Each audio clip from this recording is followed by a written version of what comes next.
Vous l'avez peut-être vu, mais Fortnite n'est plus dans l'Apple Store aujourd'hui. Je vous explique pourquoi. Bonjour, je m'appelle Lucas et vous êtes les bienvenus dans un nouvel épisode d'Espace Libre.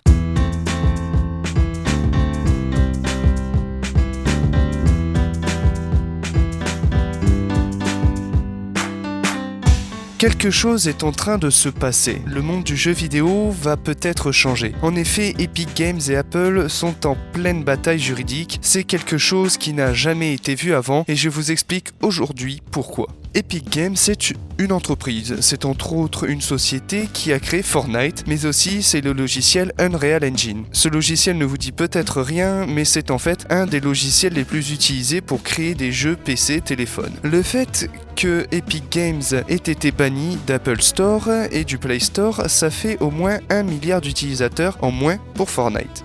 Alors pourquoi ont-ils fait ça? Eh bien en fait Fortnite et Epic Games ne respectaient plus la charte d'Apple Store et de Google Store, car ils ne voulaient plus payer la commission de 30% sur tous les achats faits dans l'Apple Store. Pour vous expliquer, bien sûr chaque achat fait sur l'application, les hébergeurs, soit l'Apple Store ou le Play Store, ont une commission, c'est-à-dire que si vous achetez pour 100€ de V-Bucks, eh bien Epic Games versera 30€ à la plateforme si vous êtes sur iOS, Apple Store et si vous êtes sur Android, Play Store. Donc pour Epic Games, c'est 30%, c'est trop. Donc ils ont changé la façon de payer pour ne plus reverser ces 30%. Ils proposent une solution à payer, sauf que ça ne va pas respecter la charte d'Apple ni de Google. Donc suite à cela, Fortnite s'est fait bannir et Apple a donné un ultimatum à Epic Games. Juste après qu'Epic Games se soit fait bannir d'Apple Store, eh bien ils ont eu en réaction un communiqué de presse et un thriller, une bande animée, qui ressemble de très près à la pub du premier Macintosh. C'est une parodie. Epic Games se présente comme le sauveur face